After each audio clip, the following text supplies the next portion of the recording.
felt like you're constantly behind in GME and that no matter how organized that you are, there is always another deadline? Just when orientation is wrapping up, ADS is due. Once ADS is finished, now we're preparing for recruitment, then interview season, then the milestones, then the match, then graduation, and then before we've even had a chance to catch our breath, it is July all over again. For years, I thought the solution was simple. If I could get more organized, I'd finally be able to get ahead. Maybe I just need better checklist or a better system, a better way to be able to manage my calendar, my time. But no matter how organized I became, I still felt like I was chasing the next deadline and like skirting right to it. Then one July, I remember sitting at my desk and staring at this immensely long to-do list of impossible to-do list, what it seemed like. And honestly, I remember thinking, there has to be a better way for you to look at this, Daphne. What I ended up realizing is that there's a pattern and the rhythm to the academic year. And once I understood that rhythm, I realized that the goal wasn't to do everything at once. The goal was to be able to understand what needed my attention in that season while still keeping the day to day moving, right? Because that doesn't stop. Every season asks you something different. And once I started to think about it that way, I stopped feeling like I was constantly behind. Hi, I'm Dafny Argueta, Chief Education Officer and co-founder of GME Compass. And today I want to share with you the framework that helped me to completely change how I look at the GME academic year. I call it the Four Seasons of GME. We have no financial disclosures. Content shared by GME Compass is based on our own personal experiences in graduate medical education, and they reflect our own professional insights. The perspectives that we share are our own, and they do not represent the views of any institution or organization that we are or have been affiliated with. Summer, the season of transition. Summer is exciting, but it's also very exhausting. Summer asks one question: how do we create stability? For most programs, this is the beginning of the new academic year. New residents and fellows are arriving. Graduating trainees are moving on. Your chief residents are starting to step into leadership roles. Schedules are changing. And at the very same time, you're still closing out the previous academic year. Final evaluations are due. Annual program evaluation is also due. ADS update opens up. And in many ways, you're living in two different academic years at the same time. If you ever felt overwhelmed in July, you're not alone and you're not doing anything wrong. What you're experiencing is exactly what the summer is designed to be: transition. Here's what the summer taught me. As a coordinator, we cannot eliminate the chaos, but what we can do is create the stability in the middle of it. And this is where understanding the season helps you to prioritize that. During the summer, your attention is on getting your new residents and fellows started and closing out the previous academic year, and then making sure that the basic operations of the program are still running smoothly. Everything you're coordinating during this time is building the foundation the rest of the year is going to depend on. And what you build this summer becomes what you're going to observe in the fall. Fall, the season of observation. By fall, the rush is beginning to settle in. If you're in New England, the leaves start to turn. And the fall asks us, how are we really doing now? Residents and fellows are beginning to find their rhythm.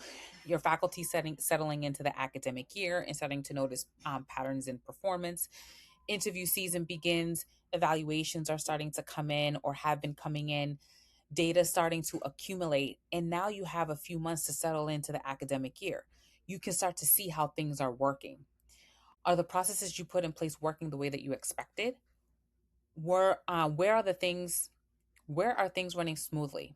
Where are you starting to notice the gaps or the challenges?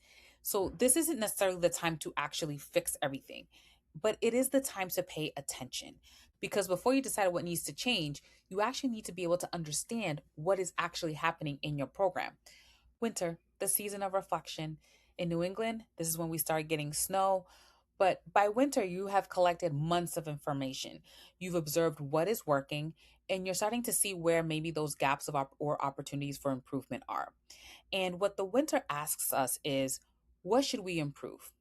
This is the time of year when many of those observations start coming together.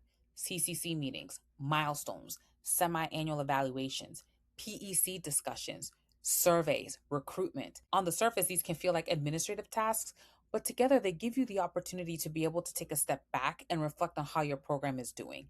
What is working well? What isn't working well as you hoped? And what can we learn from what you're seeing? And the strongest programs aren't the ones without challenges, because there is no program without a challenge. Every program has challenges and issues and problems. So please don't feel like there is a perfect program out there. They're the ones that are willing to learn from those challenges and problems, however. And those reflections become the plans that you end up building in the spring. Spring, the season of preparation, or for me, I like to think of spring as spring cleaning.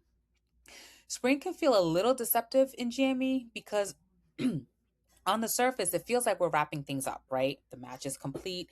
We're starting to plan graduation.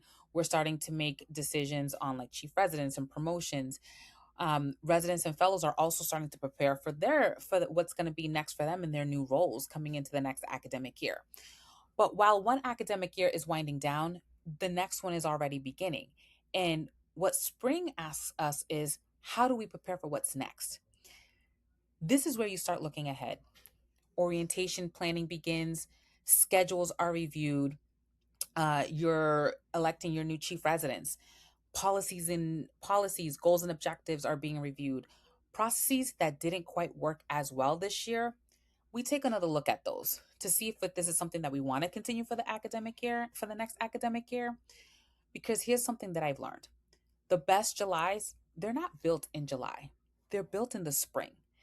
They're built in the planning, in the preparation that you do now to make the transition into the next academic year smoother.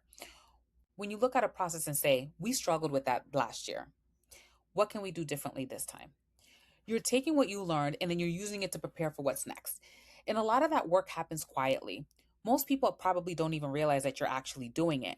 But then when July comes, that's when they feel the difference. That's what preparation does. It's about taking what you learned throughout the year and then using it to make the next one better. Because the work you do in the spring becomes the foundation for the next summer.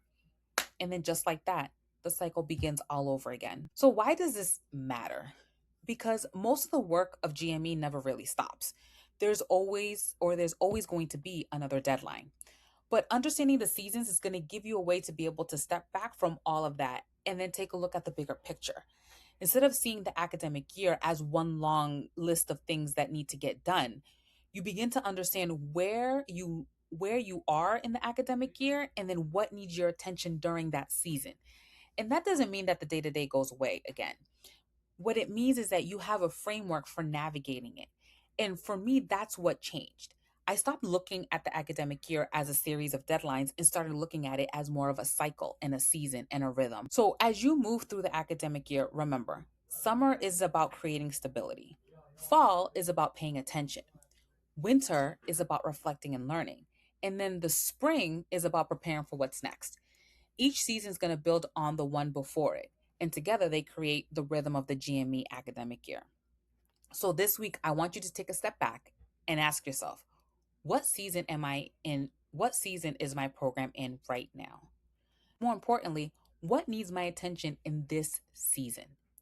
You don't have to do everything at once, but you do need to know what matters right now.